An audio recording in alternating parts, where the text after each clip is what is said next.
সেনাপতি ছিলেন নবী বদরের ময়দান, সেনাপতি ছিলেন নবী বদরের ময়দান, দান দান মোবারক শহীদ হইলেন ওদের ময়দান। নবী আমার জান, নবী আমার প্রাণ, বলেন নবী আমার জান, নবী আমার প্রাণ। আল্লাহুম্মা সাল্লি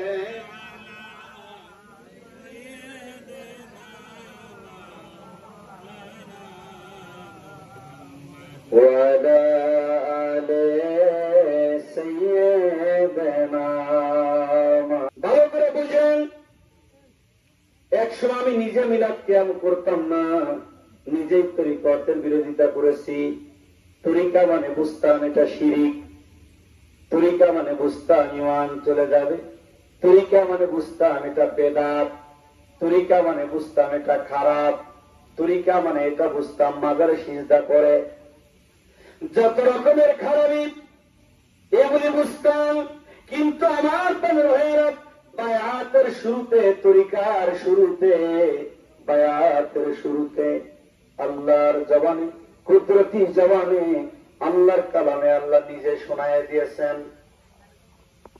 আমাদের ঘরের স্ত্রীরা তারা তো দরবারে যায়, অনেকে বলে মহিলারা তারা কোন পীরের দরবারে যাবে, মহিলারা কোন পীরের দরবারে যাবে।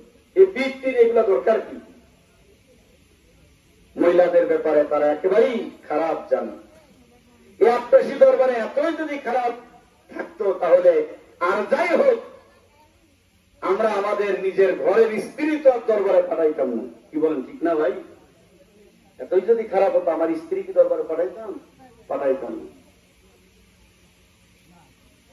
মহিলারা কেন যাবে? আজকে দেখেন মার্কেটে যাচ্ছে, হাসাহাসি করতেছে। আজকে দেখেন এই যে কুরবানির হাটে গিয়ে দেখবেন কতগুলা মহিলা আইছে গরু কিনতে। কুরবানির হাটে মহিলা, রাস্তাঘাটে, দোকান পাটে, বাজার ঘাটে, যেখানে সেখানে এমন কোন জায়গা নাই যে জায়গাটা মহিলা নেই। সব জায়গা মহিলারা সমান যাচ্ছে। আল্লাহর ওলির দপ্তর গেলে কি হয়েছে? মহিলারা এখানে যাবে কেন? মহিলারা গেলে এখানে সমস্যা। এই যে বিষয়টা, মহিলারা কেন যাবে? আল্লাহর ওলির দপ্তরে কেন যাবে? কোরআন তুমি বলে দাও। কোরআন যদি বলে আপনাদের কোনো আপত্তি আছে, কোরআন তুমি বলে দাও। কোরআনুল কারীমের ভিতরে 28 নং পারা, 10 নং সাফা, 552 পৃষ্ঠা। কোরআনুল কারীমের ভিতরে সর্বমোট 114টি সূরার মধ্যে এই সূরাটির সিরিয়াল নং হলো 60 নং সূরা। এই সূরাটি আমার প্রিয় নবীর, একটা হলো মক্কি জীবন আর একটা মাদানী জীবন। আমার নবীর মাদানী জীবনে এই সূরাটি অবতীর্ণ। এই সূরাটির নাম হলো সূরা আল মুমতাহিনা। সূরা আল মুমতাহিনার 13টি আয়াতের ভিতরে 12 নং আয়াতে আল্লাহ তাআলা বয়ান পেশ করতেছেন। আপনাদের কি খুঁজতে অসুবিধা হবে? কত পারা, কত ছাপা, কত পৃষ্ঠা, কতগুলি সূরার ভিতরে কোন সূরা কোথায় নাজিল হয়েছে? মক্কার জীবনে নাকি মদিনায়? বিস্তারিত বলার পর যদি না পাই বুঝতে হবে তার নসিব বালানো। আল্লাহ তাআলা বলতেছেন, বিসমিল্লাহির রহমানির রহিম, ইয়া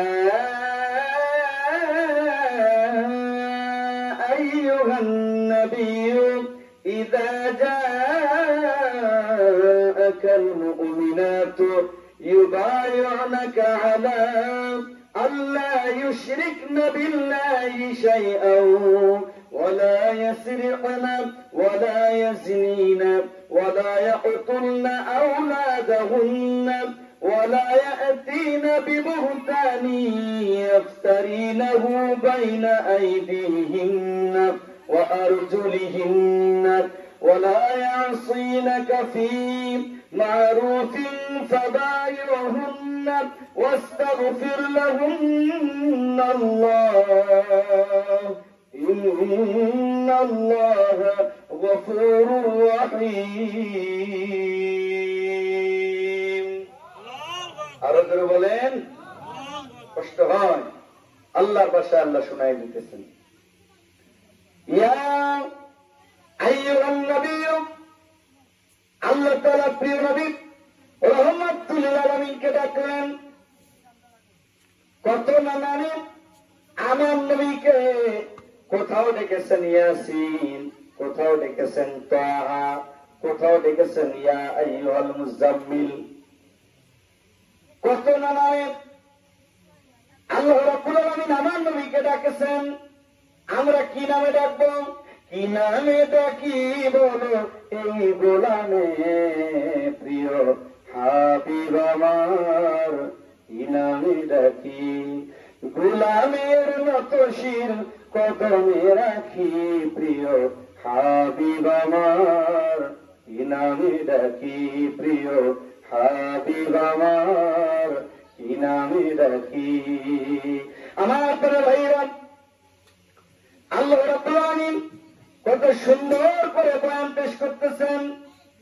আল্লাহ তাআলা কালামুল্লাহ শরীফের ভিতরে জানায় দিলেন, আল্লাহ তাআলা বলতেছেন ইয়া আইয়ুহান নবী,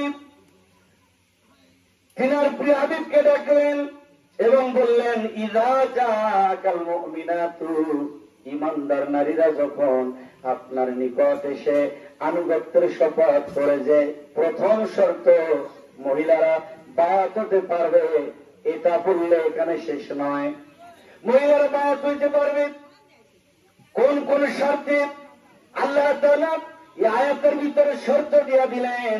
যারা বলেন আমরা তরিকার নামে শিরিক করি, বায়াতের নামে আমরা শিরিক করি, বেদাত করি, ভণ্ডামি করি, আমার ভাইরা, আল্লাহ তাআলা প্রথম যে শর্ত দিলেন, আল্লাহ ইউশরিকনা বিল্লাহি শাইআ, আল্লাহর সাথে কাউকে শরীক করা যাবে না। তাহলে আমরা শিরিক করার জন্য যাই নাকি শিরিক থেকে মুক্ত হওয়ার জন্য দরবারে যায়? জোরে বলেন। শিরিক থেকে মুক্ত হওয়ার জন্য না, ঠিক কিনা জোরে বলেন? শিরিক থেকে মুক্ত হওয়ার জন্য যাই, শিরিক থেকে বাঁচার জন্য আমরা যাই। প্রথম শর্ত দিলেন শিরিক করা যাবে না। তাহলে যারা বলেন আমরা পীর মুরিদি নামে শিরিক করি, তাদের কথা সত্য নাকি মিথ্যা? তারা মিথ্যা বলে। আমার ভাইরা, দ্বিতীয় শর্ত আল্লাহ তাআলা বলেন আল্লাহ ইউশরিকনা বিল্লাহি শাইআন ওয়া লা ইয়াসরিকনা ওয়া লা ইয়াজনিনা ওয়া লা ইয়াকতুলনা আওলাদাহুন্না। আমার প্রাণের ভাইয়েরা, আপনার স্ত্রী যদি দরবারে যায়, আপনার স্ত্রী যদি আল্লাহর ওলি ও বন্ধুর সোহবতে যায়, প্রথম আপনার স্ত্রী শিরিক থেকে বেঁচে যাবে। শিরিক থেকে বাঁচলে এটা ভালো না খারাপ? দ্বিতীয় ধাপে আল্লাহ তাআলা বলেন তারা জিনা ব্যভিচার করতে পারবে না। এখন আপনার এত পাহারা দেওয়া লাগবে না, এত টেনশন নয়। আপনার স্ত্রী যদি আল্লাহর ওলি ও বন্ধুর কদমে গিয়া বায়াত হয়, তাহলে কি হবে লক্ষ্য করেন। প্রথমত জিনা থেকে বেঁচে যাবে। আমার আপনার স্ত্রী জিনা থেকে বেঁচে যায়, এটা আমরা চাই কি চাই না? বলেন চাই কি চাই না? যে বলেন চাই কিনা? এই কথা বলেন না কেন? কি হয়েছে? চা খাবেন? কথা কয় না, চা খাবেন? তাও চা যে খাবে তাও কয়। এলাকার লোকজন ভাবলে কথা মনে কম কয় নাকি? মানে নিজে বোঝে না, তাও বোঝে না। কি একটা বিপদ! না, কথা বলতে হবে ভাই। কথা তাফসীর হচ্ছে, তাফসীর বুঝতে হবে। আপনারা তাফসীরের ছাত্র, কোন আউল ফাউল কোন কথা না, কোন গল্প কাহিনী না। যেটা সত্য কোরআন থেকে আমি আপনাদের শোনাচ্ছি। আমি হাফেজ মানুষ, আমি কেন আউলা জাউলা বয়ান করবো বলেন? আমি চেষ্টা করবো কোরআনের আয়াত পড়ে পড়ে ব্যাখ্যা করা। এখানে প্রথম শিরিক থেকে মুক্ত হবে, দ্বিতীয় ধাপে জিনা ব্যভিচার থেকে মুক্ত হবে, তৃতীয় ধাপে চুরি থেকে মুক্ত হবে। চুরি করা যাবে না, নিজেদের আওলাদদেরকে, নিজেদের সন্তানদেরকে হত্যা করা যাবে না, ভালো কাজে আপনার অবাধ্যতা করতে পারবে না। এইভাবে যদি তারা এই শর্তগুলি মেনে নিতে পারে, আল্লাহ তাআলা বলেন হাবিব, তাহলে মহিলাদের বায়াত আপনি গ্রহণ করেন। আল্লাহর প্রিয় নবী মহিলাদের বায়াত গ্রহণ করলেন। তখন পর্দার আয়াত নাজিল হয় নাই। প্রকাশ্যভাবে মহিলারা আমার নবীজির কদমে যাওয়া আসা করতেন।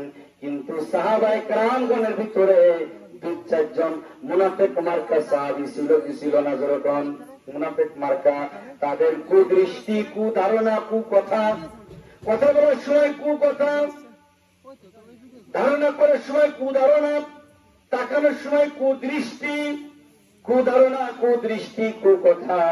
যার কারণে আল্লাহ তাআলা আয়াত নাজিল করে দিলেন, এখানে সুন্দর করে শোনায় দিলেন কোরআনুল কারীমের ভিতরে 22 নং পারা 1 নং সাফা সূরাল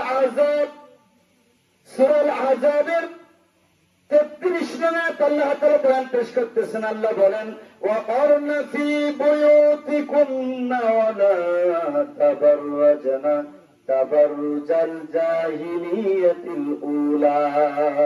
মহিলারা, তোমরা তোমাদের ঘরে অবস্থান করো আর পূর্বের সেই জাহেলিয়াতের যুগের অবস্থার ন্যায় নিজেদের সৌন্দর্য প্রকাশ করা যাবে না। তার মানে একটা মহিলা চিকনা নাকি মোটা, কালা নাকি দলা, চিকনা নাকি মোটা, কালা নাকি দলা, তার মানে একটা নারীর চুল পরিমাণ অংশ দেখা যাবে না। চুল পরিমাণ অংশ, এই হাত যদি দেখা যায় বোঝা যায় এটা চেহারা বালা, ঠিক কিনা কোন?